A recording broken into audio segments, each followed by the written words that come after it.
Bonsoir, mesdames et messieurs, et bienvenue à cette émission spéciale sur la saison 1996 des Expos. Comme le veut la tradition à RDS, dans le temps des fêtes, on vous présente la revue donc de la saison 96 des Expos. Et encore une fois, on fait ça en compagnie de Roger Brulotte.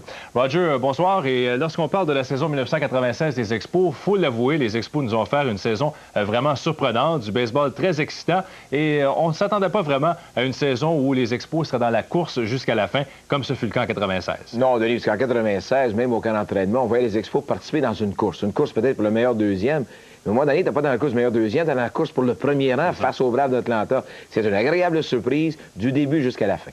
Alors, toute une saison 96, et au cours de la prochaine demi-heure, nous allons justement regarder les faits saillants. Il y a eu plusieurs joueurs qui se sont illustrés au cours de la saison. Des matchs également qui... on a des bons souvenirs de quelques matchs au cours de la dernière campagne. Donc, demeurez les nôtres. On fait la revue de la saison 96 des Expos. Ça se poursuit dans quelques instants.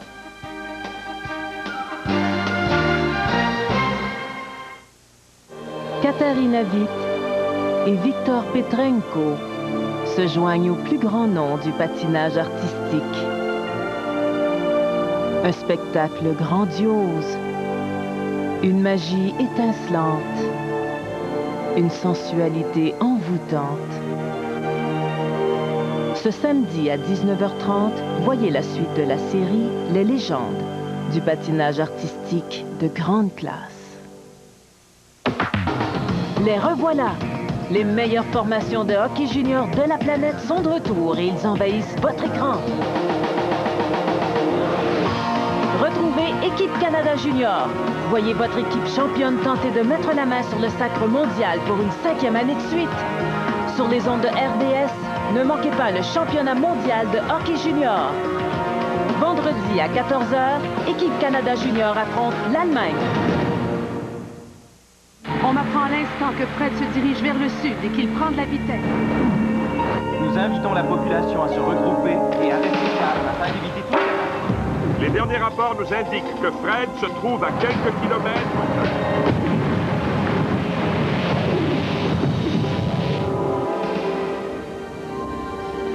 Salut Fred. Hey, salut Jean. Voie élargie, vessie suralimentée, une véritable force de la nature. La nouvelle Grand Prix de Pontiac, la passion de conduire. À cette émission spéciale, on fait la revue de la saison 1996 des Expos. Et Roger, si les Expos ont connu une aussi bonne saison, c'est en grande partie grâce à leur début de saison. Si tu te souviens, au mois d'avril, on ne s'attendait pas à autant de succès, surtout du côté de l'attaque, alors que les Expos ont établi un record d'équipe avec 39 circuits, 6 grands chelems également. Tout fonctionnait du côté de l'attaque au mois d'avril. Mais tellement le mois d'avril est dominant, comme tu dis, Denis, tu regardes l'offensive, 6 grands chelems. Qui avait anticipé de voir les Expos frapper 6 au long d'une saison, encore bien moins lors d'un mois? Un mois dominant, tu as eu des jeunes qui ont eu la chance de s'établir et surtout enlever beaucoup de pression sur leurs épaules à cause de leur succès offensif.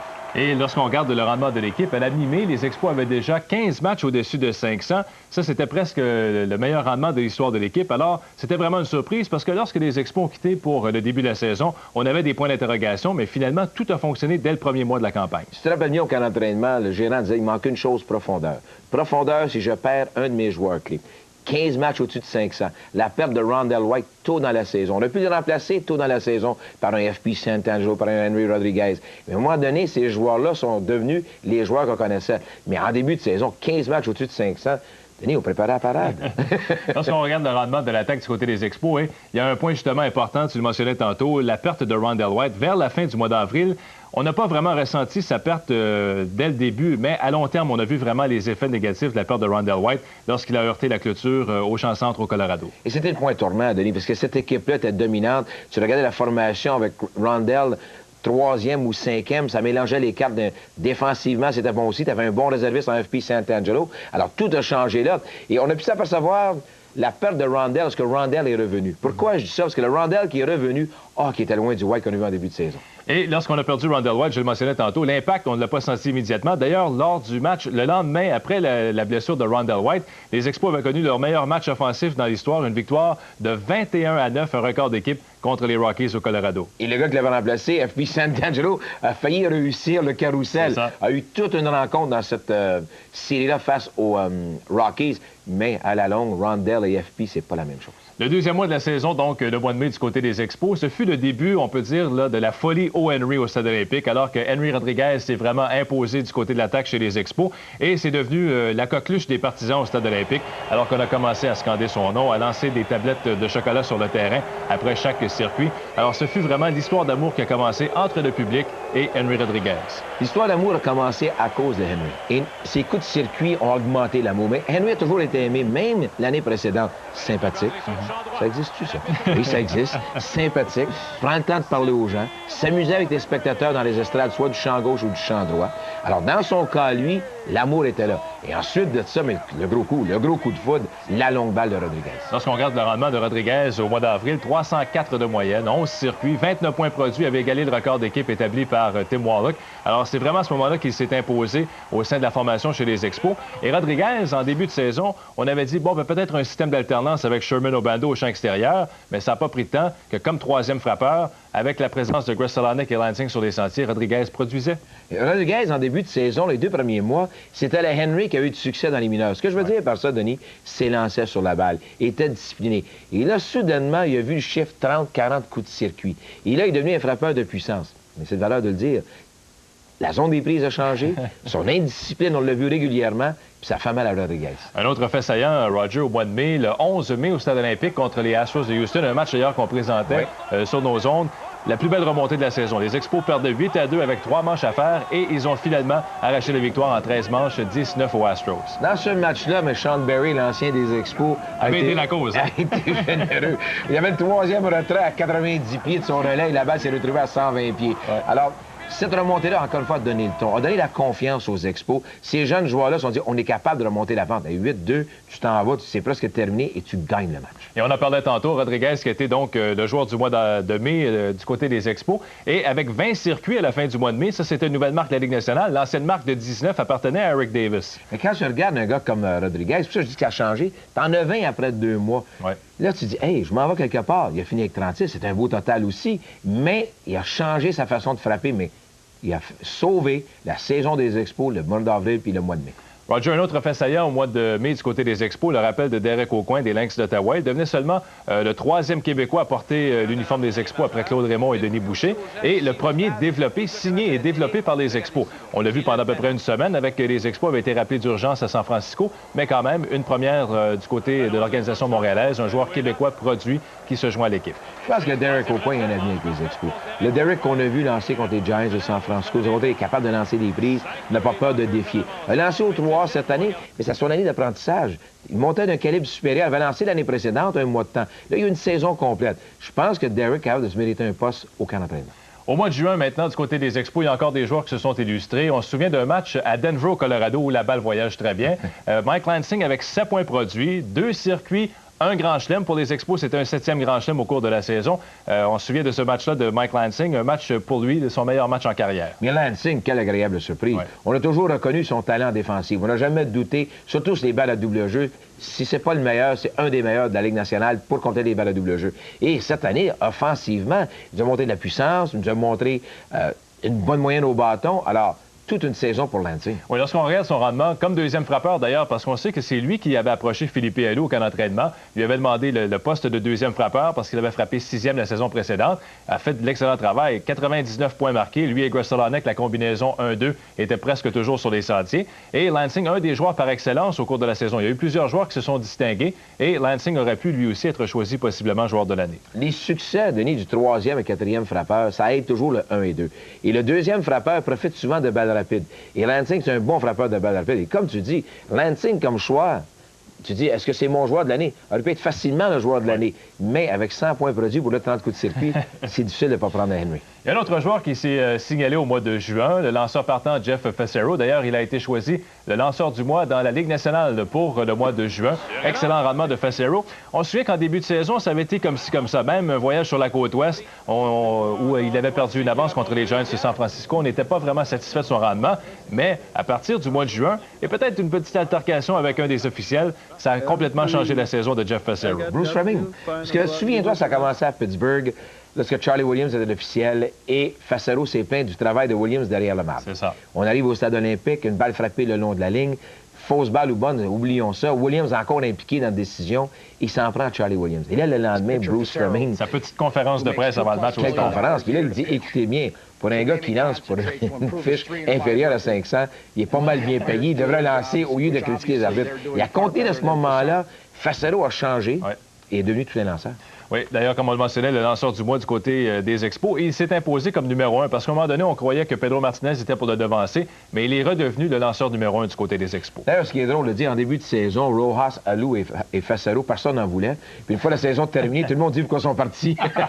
Ça montre jusqu'à quel point la deuxième moitié de saison a changé dans le cas de Fassero et les deux autres qu'on a mentionnés. Au mois de juillet, chez les Expos, un mois plus difficile, avec une fiche de 11 victoires, 15 défaites au cours du mois de juillet, mais les blessures ont commencé justement à se faire sentir du côté de l'organisation montréalaise. Après la blessure de Rondell White, donc, il y a eu David Segui qui, lui aussi, a dû s'absenter en raison d'une fracture au pouce droit, atteint par un tir de Hugues Turbina sur un jeu au premier but. Et Moïse Alou également avec une élongation à la jambe. Alors là, on commençait à voir justement le manque de profondeur, ce qui était le point d'interrogation au début de saison. Les Expos en ont ressenti un petit peu plus au mois de juillet avec l'absence de ces joueurs. La masse salariale des Expos te fait pas mal avec les joueurs réguliers sur le terrain. Les 8 joueurs sur le terrain, tu te débrouilles bien. Tes lanceurs, tu te débrouilles bien. Mais la réserve, le deuxième joueur, ton joueur auxiliaire, c'est là qu'il y a la différence. C'est là que la masse salariale te fait mal. Parce que les joueurs réguliers étaient corrects. Mais là, ce que tu perds à Rondell White, tu parles en face de ça, Segui, tu mentionnes Alou. Bien beau de vouloir, là, mais la profondeur n'était pas là. Et Roger, à la pause du match des Étoiles, les Expos se retrouvaient donc avec un dossier de 49 victoires, 38 défaites, seulement 5 parties quand même des Braves d'Atlanta. Et il y a 3 joueurs des Expos qui se sont rendus à Philadelphie pour le match des Étoiles. Pedro Martinez, Mark Grudzielanek et Henry Rodriguez. Écoute bien, Grudzielanek, quel retour. Moi, quand je parle d'un retour, c'est un joueur que l'année précédente, arrivé du 2A, avait été dominant. On l'a cédé au niveau 3A, ça allait pas bien. Au camp d'entraînement, on se posait des questions. Est-ce qu'il est capable de frapper à la Ligue nationale? Il l'a prouvé. Et surtout, à l'arrêt-court. À l'arrêt-court, la Ligue nationale, là, il y en a des bons. Mais il s'est retrouvé là. Alors, demeurez les nôtres. Dans quelques instants, on poursuit avec notre bilan de la saison 1996 des Expos avec la deuxième moitié de saison. Les Expos ont été dans la course jusqu'à la fin. Et également, un petit regard sur 1997. Qu'est-ce que l'avenir nous réserve maintenant chez les Expos? Tout de suite, après la pause.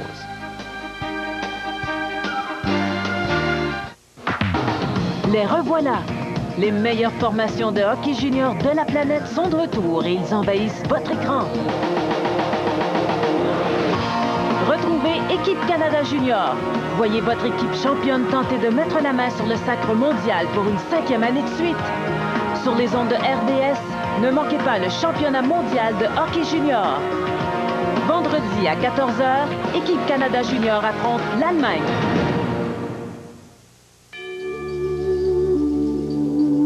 Des raisons pour faire la fête, on en a à longueur d'année. Et les gens qu'on aime, on ne les appelle pas seulement de temps en temps, mais toute l'année aussi. Où que vous appeliez dans le monde, AT&T Canada vous donne elle aussi une raison de faire la fête avec un mois d'interurbain gratuit si vous vous abonnez maintenant. Avec préférence globale, vous économisez 25% sur tous vos appels à longueur d'année. N'importe où, n'importe quand, sans aucun frais d'appel minimum. Et en ce moment, pour une période limitée, AT&T Canada vous offre un mois gratuit. Appelez-nous au 1-800-610-6632 pour obtenir un des plans d'économie préférence et un mois gratuit.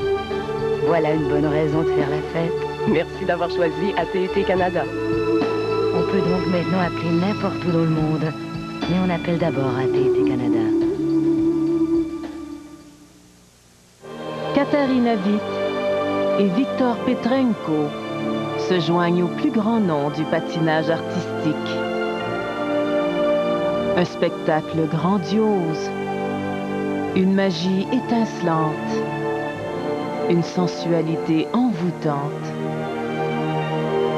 Ce samedi à 19h30, voyez la suite de la série Les légendes du patinage artistique de grande classe. De retour à cette émission spéciale sur la revue de la saison 1996 des Expos. On est maintenant rendu en deuxième moitié de saison. Roger, lorsqu'on regarde du côté du mois d'août, les Expos jouent pour 500. 14 victoires, 14 défaites. Il y a quelques faits saillants quand même du côté du mois d'août chez les Expos.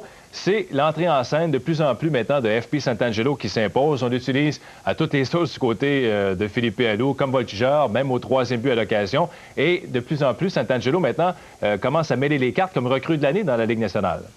Si ce joueur-là va évoluer avec une autre formation que les Expos, a une chance d'être un recrue par excellence. Avec les Dodgers, entre autres. Il passe le travail. Entre Hollingsworth et FP Santangelo, soyons honnêtes, FP a connu une meilleure saison qu'Hollingsworth. Hollingsworth a de meilleures statistiques globalement, mais FP a connu une meilleure saison à cause du rendement qu'il est obligé d'accomplir avec les Expos. Et d'ailleurs, c'est lui qui a été choisi le joueur du mois d'août chez les Expos, FP Santangelo. 373 de moyenne, 15 points produits, et il est devenu lui aussi un favori de la foule par un style très agressif. Les jeux de base les accomplit bien, que ce soit le vol de but, l'amorti-sacrifice, le squeeze. Il est devenu lui aussi un favori de la foule au cours du mois d'août. Dans n'importe quel sport, lorsqu'un athlète donne un effort, lorsque l'athlète prend le temps de forcer, d'essayer quelque chose, les gens vont aimer même les insuccès. Rappelle-toi d'un amorti-sacrifice, les gens sont levés debout pour crier FP, FP. On a un rappel même pour un squeeze, tu te souviens? Ben oui, ça donne une idée jusqu'à quel point il est apprécié par la foule. Lorsqu'on regarde le mois d'août également, il y a un match qui avait retenu l'attention au Stade olympique. C'était le 12 août contre les Astros de Houston. Henry Rodriguez, le favori de la foule, frappe un circuit. Et à sa présence suivante, mêlée générale déclenchée par un tir de Danny Darwin qui atteint Rodriguez. Écoute bien, Denis, le tir qu'il a atteint Rodriguez, il a raison de le faire. On a bien beau dire ce qu'on veut, ça fait partie du jeu. Mais je me mets à la place de Rodriguez. Rodriguez dit, je dois me protéger, je m'en vais au monticule. Moi, ce que je trouve de valeur dans tout ça, s'il demeure à sa place, tu as une chance de répliquer ce que Darwin se présente. Mais il est suspendu de se rendre au monticule. Est-ce que tu te rends, oui ou non? Tu as le choix. Tu passes pour un peu heureux ou tu te défends. Mais l'année dernière, s'il y a une chose que les lanceurs des Expos n'ont pas fait, on pas assez bien protégé les frappeurs de puissance. On avait eu droit à une des mêlées générales les plus spectaculaires. D'ailleurs, Rodriguez impliqué, Danny Darwin également. Il y avait eu d'autres joueurs impliqués. Et Moïse Salou qui a été suspendu par la suite pour son geste alors qu'il avait lancé un casque protecteur qui a atteint accidentellement le gérant des Astros. Mais souviens-toi, Denis, ce match-là a changé beaucoup parce que les Expos sont dirigés sur la côte ouest. C'est ça. Rodriguez pas dans la formation, Alou pas dans la formation. Ils ont été chanceux que Segui soit pas suspendu, car Segui des joueurs blessés. Et le premier joueur dans la mêlée, c'est David Segui. C'est ça. Justement, tu parles du voyage sur la côte ouest à San Francisco et on a eu droit à un match historique le 25 août à San Francisco contre les Giants, alors que Henry Rodriguez est devenu le meneur de tous les temps pour les circuits chez les Expos avec son 33e circuit contre Osvaldo Fernandez des Giants. C'est là, ça montre à quel point qu'il a ralenti. Mais quand je dis ça, 33 coups de circuit. On est au mois d'août. Ouais. On est au mois d'août. Tu arrives au mois de septembre, il en frappe juste 3 autres. Mais un gros, enfin, on va en parler au mois de septembre. Mais dans le cas de Rodriguez, c'est un joueur qui a gagné la popularité du monde, mais pas encore peut-être le respect à 100% du gérant. Parce que pendant plusieurs saisons, on avait entendu du côté des Expos que c'était pas vraiment le Stade olympique et la philosophie des Expos, c'était pas vraiment une équipe qui favorisait les frappeurs de longue balle. Et là, soudainement, un joueur qui établit toutes sortes de marques d'équipe, avec justement son sommet pour les circuits, il éclipsait la marque de André Dawson établie avec 32 circuits. Un vrai frappeur de longue balle ne peut pas faire d'autre chose. Fais le tour de la Ligue américaine avec les frappeurs de puissance. Fais le tour de la Ligue nationale. Un joueur comme Bonds, dans quelques-uns, c'est des joueurs complets. Mais les autres frappeurs de puissance, là, il est dans ce rôle-là. Je frappe, mais Manu va faire même courir ou attraper des balles, j'ai des problèmes. Pour frapper, j'ai pas de problème. Roger, on parlait maintenant du mois de septembre, un mois où on a eu droit à toute une gamme d'émotions du côté des Expos. 16 victoires, 14 défaites, donc seulement 2 matchs au-dessus de 500, mais les Expos étaient quand même toujours au plus fort de la course jusqu'à l'avant-dernier match de la saison. Et celui qui s'est imposé au cours du mois de septembre, on parlait tantôt de plusieurs joueurs qui avaient retenu l'attention, mais là, ce fut au tour de Mel Rojas. Rojas, avec 10 sauvetages au mois de septembre, a été parfait en deuxième moitié après le match des Étoiles. Alors, toute une saison pour Rojas. Tu sais, Rojas, on peut comparer un peu à Fassero. Au mois de mai, rappelle-toi, Denis, on en parlait en ondes, toi et moi.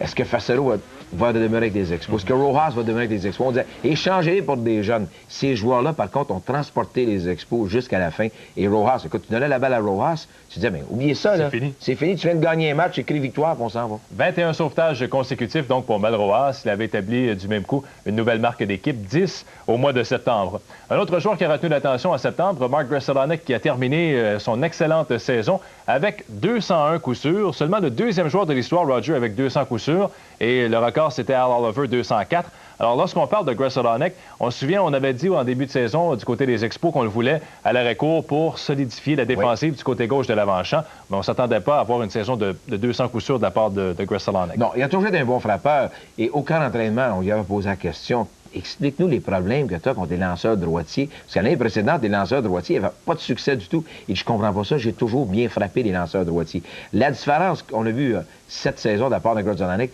les balles frappées en flèche. Un peu plus de balles frappées au champ opposé en début de saison. Les joueurs ont fait l'ajustement en défensive, mais lui a continué à frapper pareil. Roger, on parlait tantôt de la saison de rêve qui prend fin donc, du côté des Expos en septembre. L'avant-dernier match de la saison officiellement, 10 minutes même avant l'avant-dernier match, les Expos sont éliminés lorsque les Padres gagnent contre les Dodgers de Los Angeles. Mais quand même, du côté des Expos, je pense que la saison a plutôt pris fin à Atlanta. Série de 5 matchs contre les Braves. Les Expos gagnent le premier match et ensuite subissent la défaite dans les 4 matchs suivants. Et il ne faut pas oublier, parce que les Braves sont revenus au stade, ils ont donné une chance aux Expos de gagner. C'était pas arrangé, mais il n'a pas étudié ses meilleurs joueurs et les Expos ne vont plus gagner ce gros match-là le vendredi soir. Et les Braves, quand ils sont arrivés face aux Braves, souviens-toi des insuccès contre les Phillies, des insuccès contre des équipes moyennes à la fin du mois d'août, début du mois de septembre. Ça fait... C'est pas les Braves qui t'ont battu. C'est une fois que tu es arrivé contre eux autres, tu disais, mais écoute bien, là, il va être trop tard pareil. C'est les autres équipes que tu n'as pas eu la chance de battre. Parce que lorsqu'on regarde cette dernière semaine du calendrier du côté des Expos, bon, ils avaient gagné le premier match à Atlanta, subi 4 défaites par la suite, même le lundi, alors que les Braves avaient utilisé plusieurs joueurs, plusieurs réservistes après avoir gagné le championnat le dimanche, alors que John Smoltz avait eu raison de Jeff Fassero. Les Expos s'en vont à Philadelphie. Il y a un petit regain de vie un peu, grâce encore une fois, comme tu disais tantôt, à Rodriguez, son grand chelem contre Curt Schilling. Moi, je dis toujours que le plus gros coup sûr de la saison, c'était le grand chelem de Henry. Pourquoi le grand chelem de Henry? L'équipe est éliminée. Mais là, ce qui fait le grand chelem pour la victoire, l'espoir est revenu et ça donne la chance aux Expos de participer à une course au championnat. Et c'est pour cette raison-là que je dis, Denise, les Braves, c'est sûr et certain, ont battu les Expos, mais les autres équipes entre ça, là, qui avaient une chance de battre, surtout les Phillies, qui ont fait mal aux Expos.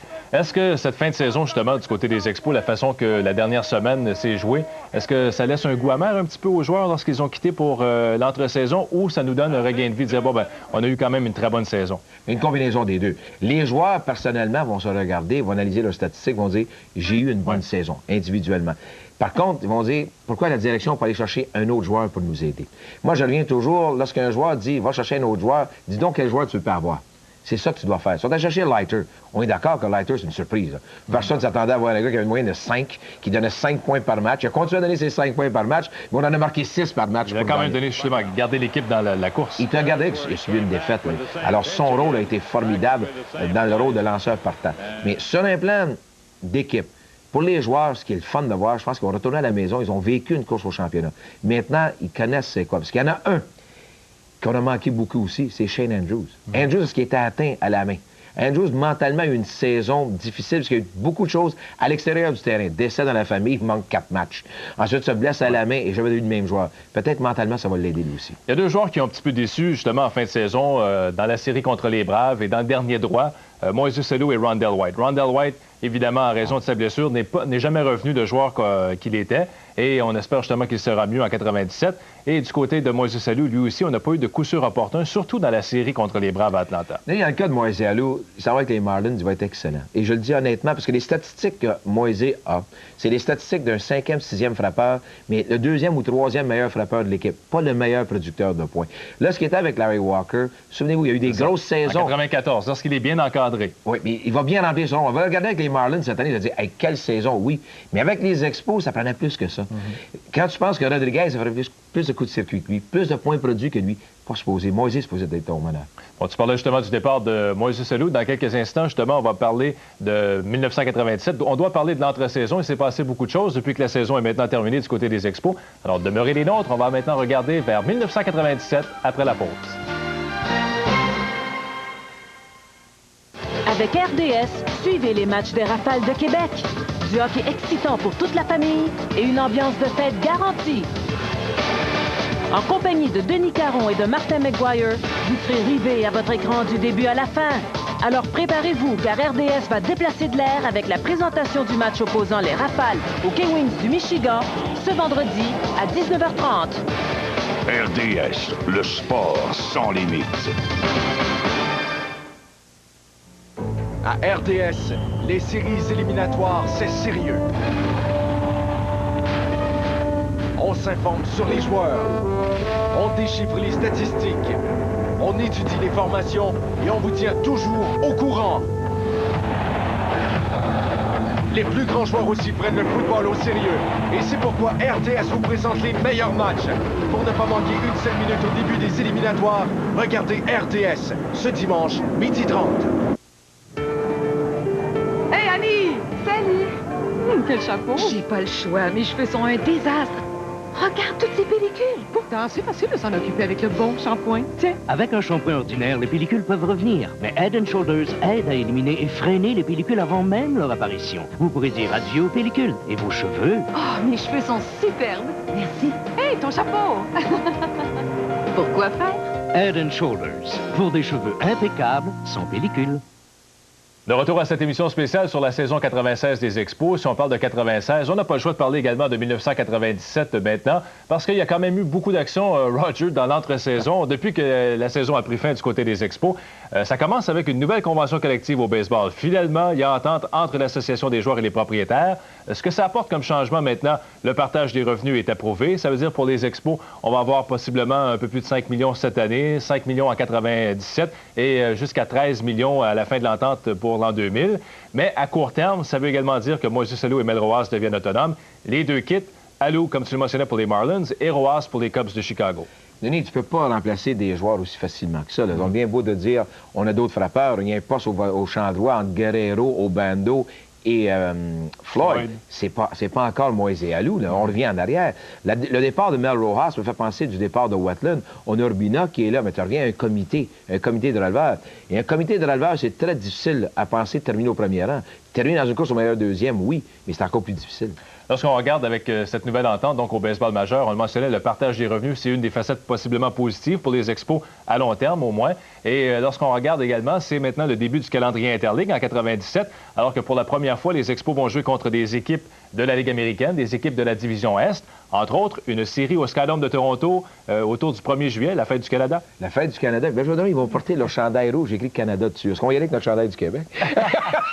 On grossit le fleur de lys sur le logo. Ça va crier à Toronto.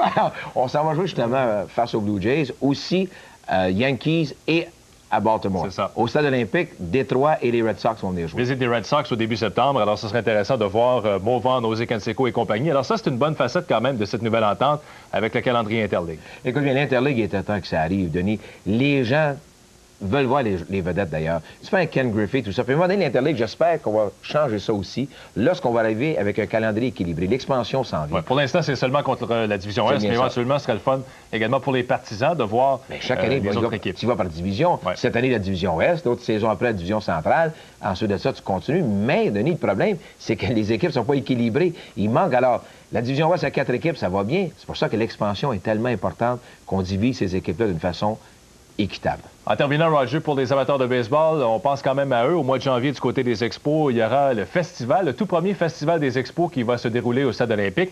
Alors, entre autres, on va introniser 3 nouveaux membres des 3 anciens joueurs des Expos au temple de la renommée de l'équipe. Et également, il y aura des joueurs des Expos qui seront présents pendant quelques jours au stade pour une grande fête de baseball. Mais c'est une fête qui va être le fun, Denis. Tu sais, pense-y comme il faut, Denis. En uniforme des Expos, tout à l'heure, tu parlais d'un Derek Aucoin, premier Québécois. Mais tu as Carter, Dawson... Ça, c'est 2 candidats pour le Temple de la Renommée. Il ne faut pas se le cacher. Ils s'en vont vers le Temple de la Renommée. Et Dawson, Gullickson et Reardon seront honorés justement lors de ce festival-là au mois de janvier. Alors, ça va être le fun. Rendez-vous au stade. Il va y avoir des cliniques de baseball, vous avez des commentateurs avec Denis et moi. Vous allez pouvoir chanter. C'est réellement le fun. Alors, c'est du 30 janvier, donc au 2 février, le festival de baseball des Expos au stade olympique. Merci d'avoir été là et passez une bonne période des fêtes.